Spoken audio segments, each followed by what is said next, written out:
Howdy, friend. Sam Houston here, hoping you're living in high cotton. And if you're lucky enough to be in Texas, I know you're most of the way there. Now enjoy your daily dose of Texas history and Texas pride.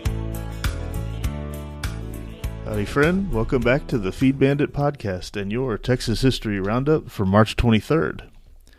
In 1861, the Secession Convention, which began on January 28th, ended with Texas declaring itself temporarily independent once again.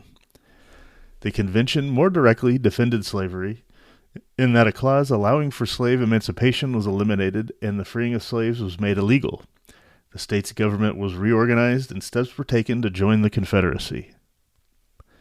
In 1862, Camp Collier in Brown County and Camp Pecan in Callahan County were activated. They were two of the 16 military installations established between the Wichita River and the Rio Grande by the Confederacy to protect the Texas frontier against Indians, as most Southwest federal posts had been evacuated. Each camp typically had a half company of state troops. These were closed in 1864 when the Frontier Regiment was consolidated. In 1892, William H. Huddle, noted for his portraits of the presidents of the Republic of Texas and early governors, died of a stroke in Austin. After studying at the National Academy of Design in New York, he moved to Austin in 1876, where he completed portraits of all the Texas presidents and the first 17 governors. In 1886, to commemorate the Battle of San Jacinto, he painted the Surrender of Santa Anna, which hangs in the state capitol, as does his portrait of David Crockett. In 1906, Lucille F. LeSueur, or Joan Crawford, was born in San Antonio. She was one of MGM's biggest stars from 1925 to 1942 and had 20 successful years with Warner Brothers, including the film Mildred Pierce in 1945, for which she received an Academy Award for Best Actress.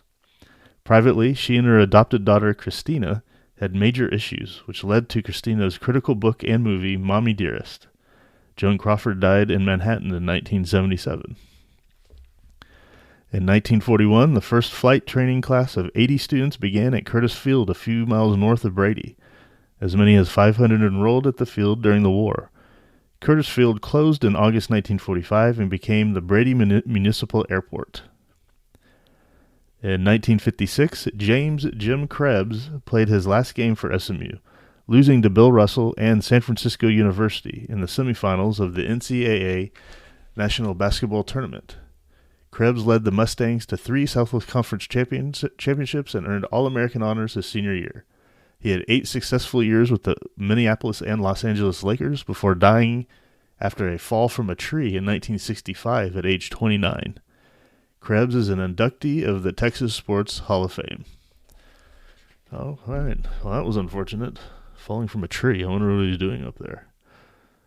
Well, that was your Texas History Roundup for March 23rd. Thank you so much for listening, and we will catch you on the next one. See you tomorrow. All right. You take care. Well, there you have it. If you like our podcast, check us out at feedbandit.com. There you'll find awesome Texas First outdoors gear and apparel. Your purchase helps support the Bandits and keeps this podcast on the air, fighting for you and for Texas. Remember, preserve the tradition, protect the legacy. Until next time.